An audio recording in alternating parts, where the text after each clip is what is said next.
আসসালামু আলাইকুম। দেশ এবং প্রবাস থেকে যারা ভিডিওটি প্লে করেছেন আমার পক্ষ থেকে আন্তরিক শুভেচ্ছা। আজকের মূল আলোচনা হলো বাইতুল মুকাদ্দাস নির্মাণ এবং সুলাইমান আলাইহিস সালামের ইন্তেকাল। সুলাইমান আলাইহিস সালামের বিশাল প্রাসাদ মণিমুক্ত এবং হীরা দিয়ে নির্মাণ করা হয়েছিল, যা দৈত্য, দানব এবং জিন তৈরি করেছিল।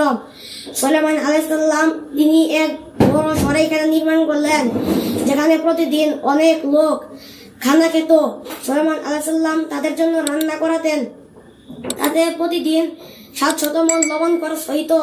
সুলাইমান আলাইহিস সালাম তার জিনদেরকে বললেন, হে আমার জিনের দল, চলো আমরা আল্লাহর পক্ষ হতে নির্দেশ এসেছে পৃথিবীতে বাইতুল মুকাদ্দাস নামক একটি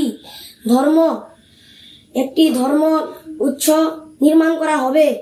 সুলাইমান আলাইহিস সালামের কথা শুনে সব জিন সেখানে চলে গেল।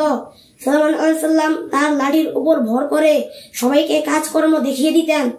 সুলাইমান আলাইহিস সালাম সেখানে দাঁড়িয়ে থেকে বলতেন, এভাবে নির্মাণ করো, ওইভাবে নির্মাণ করো।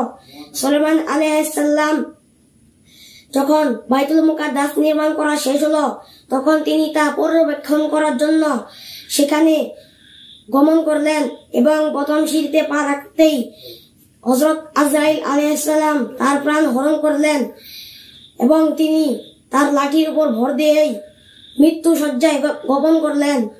সুলাইমান আলাইহিস সালামের লাঠি পোকায় খেয়ে একদম শেষ করে দিল। তখন তিনি এক গাবলের উপর পড়ে গেলেন এবং দৈত্যরা বলতে লাগলো, হায়, আমাদের নেতা এত তাড়াতাড়ি মরে গেল এবং আমাদের কাজকর্ম দেখে গিয়ে মরে গেল। আমরা তার মৃত্যুর সংবাদ তাও পেলাম না, কিন্তু আমরা মসজিদটা নির্মাণ করলাম। ভিডিওটি ভালো লাগলে সবাই শেয়ার করে দিবেন।